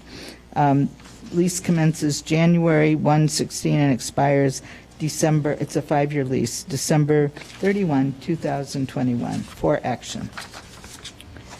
Ordinance 85-016 authorizes the manager to execute a 5-year lease with Enterprise Leasing at 1810 Maple Avenue. That's a 5-year lease. Ordinance 66-016 revises Title III, Chapter 17, regarding taxi cabs and motor vehicles for hire. This is for action. Planning and Development Committee met this evening and requests your approval to introduce for a plat of subdivision 1129 to 1133 Leonard. The subdivision will enable both lots to be compliant regarding the required interior yard setbacks. Ordinance 108-016 grants a special use permit for a commercial indoor recreation facility located at 1822 Ridge Avenue. Suspension of the rules has been requested, so I would like to move, if nobody objects, to introduction, suspension of the rules, and action for this item. Ordinance 42-016, granting major zoning relief for setbacks for outdoor storage units and reduction in open parking at 2020 Greenwood Street. This is for action. Human Services Committee recommends the 2016 Emergency Solutions Grant totaling $144,459 to be given in the following way: $133,625 to 2 social service agencies, Connection for the Homeless and YWCA Evanston North Shore. $10,834 to the City of Evanston for grant administration. This is entitlement from the U.S. Department of Housing and Urban Development.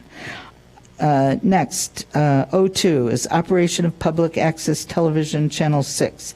The council is being asked to authorize this manager to transition public access television services, Channel 6, to the City of Evanston for operation, maintenance, and management. The Rules Committee recommends the following. Resolution 61R16, I'm removing this from the consent agenda and will be discussed by the committee chair. Ordinance 63-016, setting compensation for members of the Evanston City Council. Please remove 04. 04, okay. That's removed and will be addressed by the Rules Committee chair. Ordinance 64-016 is requested to be removed and held until September 12 by the city clerk. So I'll remove that.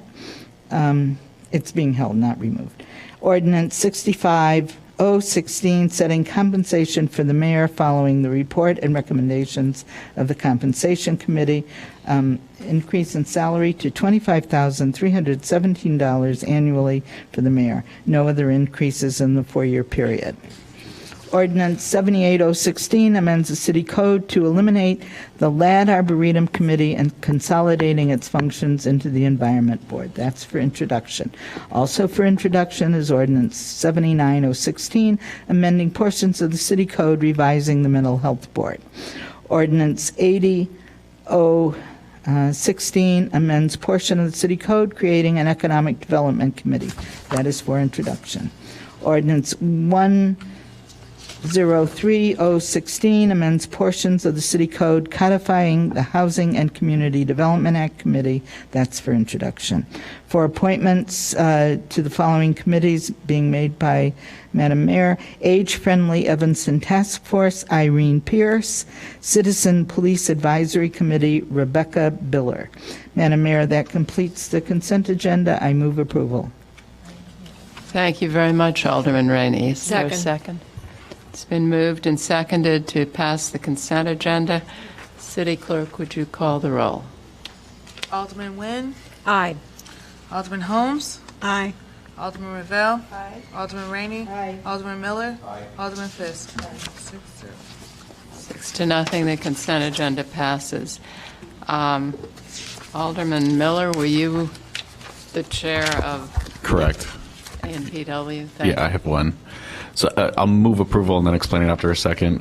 Item A312, which is a contract with the Lakota Group for Park Community Outdoor Space scorecard project. If there's a second. So the committee actually recommended amending this evening. Originally, the proposal called for the evaluation of roughly half of our parks in the city. This also includes school grounds and Ridgeville Park District and other facilities. After some discussion, the committee decided they'd like to see all of our parks evaluated. That doubles the cost from $40,000 to $80,000. Staff has requested some time to actually check where in the surplus that we've had that was discussed tonight to actually come up with the additional $40,000, but the recommendation from the committee was to actually fund a full evaluation at $80,000. So move approval. Second. All right, it's been moved and seconded. I would like to say that the surplus was pretty clear that the surplus isn't something that we should plan on spending all of it, that we want to get our debt levels down and at least have 2 months funding. We need to hang on to the surplus. It's been moved and seconded to pass A312, the contract with the Lakota Group for Park Community Outdoor Space Scorecard Project as amended. City Clerk, Alderman Rainey. Well, I just want to clarify that the manager and the head of the Parks Department explained that this was money that was to be spent at a later time. It was the intention for the scorecard to cover all of the parks, but they were doing the first 36 and then the remainder. So I don't believe it's going to be a new expenditure. It's just expending it all up front. Thank you. I feel much better. City Clerk, would you call the roll? Alderman Nguyen. Aye. Alderman Holmes. Aye. Alderman Ravel. Aye. Alderman Rainey. Aye. Alderman Miller. Aye. Alderman Fisk. 6-0. 6-0, the motion passes.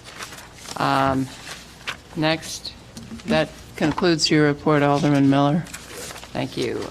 Next is Planning and Development, Alderman Holmes. Was that you? No report, Madam Mayor. Tonight? No report. All right. And then Rules. Alderman Nguyen. Yes, thank you, Madam Mayor. The first item is 03, Resolution 61R16, amending the City Council Rules, Section 27, Ward Communication Policy, and adding Section 28, Technology Allowance. I move approval. Second. It's been moved and seconded. Alderman Rainey. Yes, I'd like a clarification.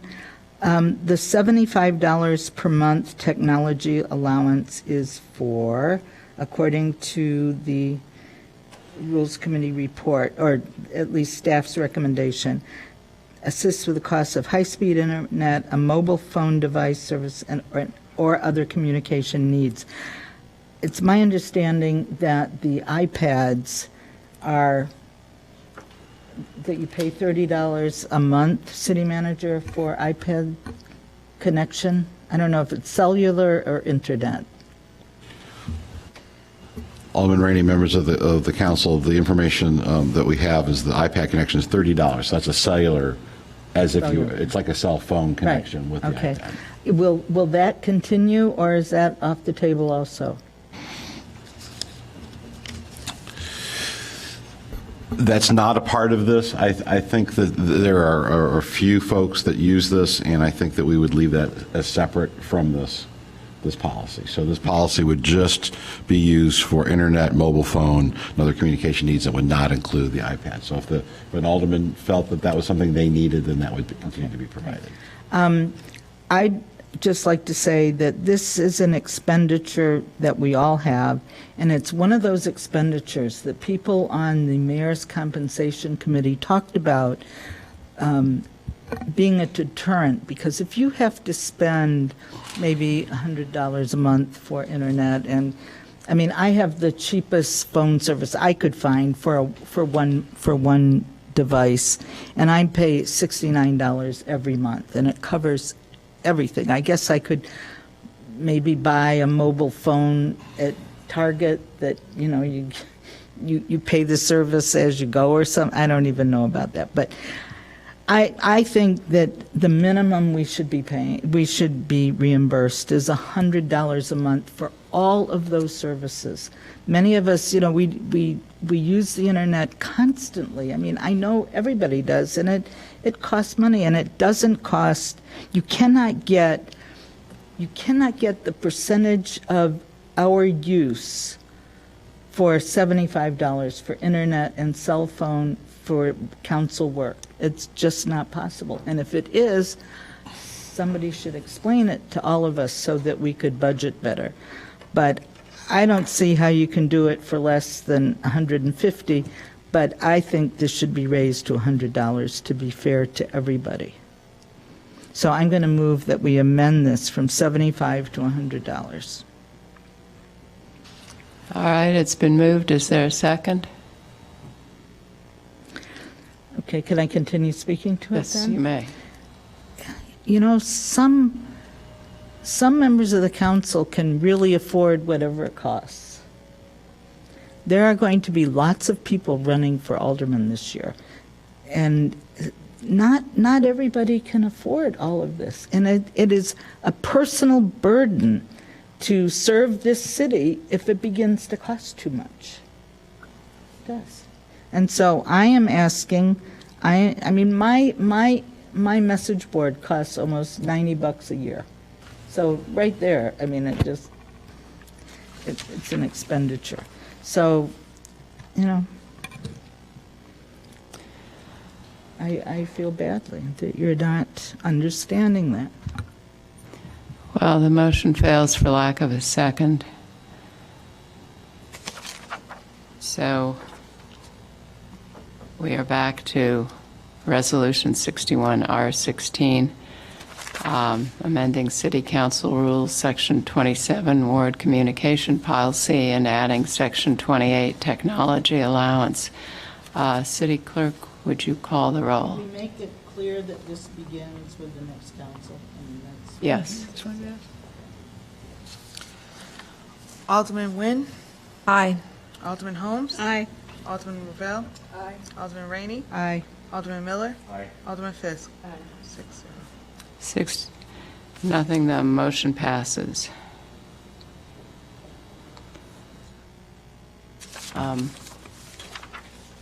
Who's doing Alderman Nguyen?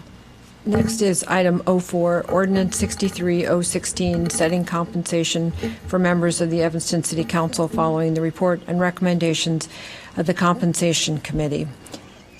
This is for action. I move this for action, and then I would like to speak to it after there's a second.